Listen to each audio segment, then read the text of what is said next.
नमस्कार, मी पंजाब तर आता परत एकदा मी म्हटलं होतं ना, आता पुन्हा एकदा राज्यात वातावरण खराब होणार आहे. तर मग हे कधी होणार आहे? तर त्या अगोदर माझा शेतकऱ्याला विनंती आहे की तुमचं ज्यांच्याकडे तूर असल, कोणाचा हरभरा काढायला आलेला असेल, तर मका काढायलेली आले असेल, तर त्या सर्व शेतकऱ्याला सांगू इच्छितो की हा अंदाज लक्षात घ्यायचा. आणि येणाऱ्या 3 तारखेला म्हणजे 3 फेब्रुवारीला, म्हणजे फेब्रुवारीच्या पहिल्या आठवड्यात 3 फेब्रुवारी, 4 फेब्रुवारी आणि 5 फेब्रुवारी दरम्यान राज्यात परत एकदा वातावरण खराब होणार आहे. म्हणून हे अंदाज लक्षात घ्यायचा. मग ते नेमकं कुठं होणार आहे? तर तुम्हाला एक सांगू इच्छितो, राज्यात ते वातावरण पूर्व विदर्भ, पश्चिम विदर्भ, उत्तर महाराष्ट्रामध्ये ह्या 3 विभागामध्ये राज्यात वातावरण खराब होणार आहे.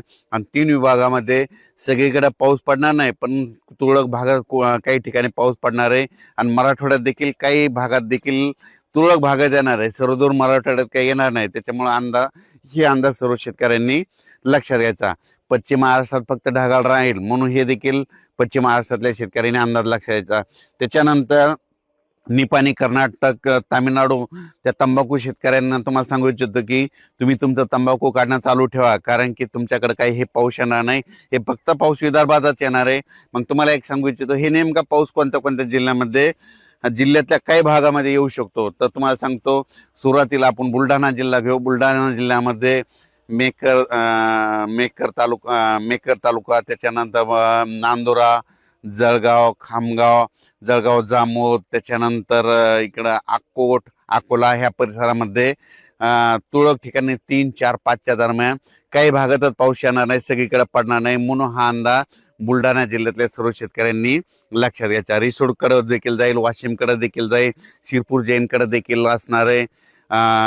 त्याच्यानंतर ते पाऊस अमरावतीकडे, अकोल्याकडे तुरळक भागात पडणार आहे. त्याच्यानंतर वर्ध्याकडे तुरळक भागात राहील, नागपूरकडे तुरळक भागात राहील, चंद्रपूरकडे निसर्ग थेंब येतील, यवतमाळ भागामध्ये तुरळक भागामध्ये जिल्ह्यामध्ये कुठेतरी थेंब येतील. म्हणून हे यवतमाळ जिल्ह्यातल्या शेतकऱ्यांनी अंदाज लक्षात घ्यायचा. हिंगोली जिल्ह्यात काही सगळीकडे पडणार नाही, काही भागातच तुरळक अंशातच थेंब पडतील. म्हणून हे लक्षात घ्यायचं. त्याच्यामुळे हिंगोली जिल्ह्यातल्यानी काही चिंता करायची गरज नाही. नांदेड जिल्ह्यामध्ये फक्त ढगाळ वातावरण राहील, म्हणून नांदेड जिल्ह्यातल्या शेतकऱ्यांनी हा अंदाज लक्षात घ्यायचा. लातूर जिल्ह्यामध्ये फक्त ढगाळ वातावरण राहील, तिकडे काही पाऊस येणार नाही, त्यांना काही चिंता करायची गरज नाही. परभणी जिल्ह्यात देखील एवढा काही पावसाचा काही फरक पडणार नाही.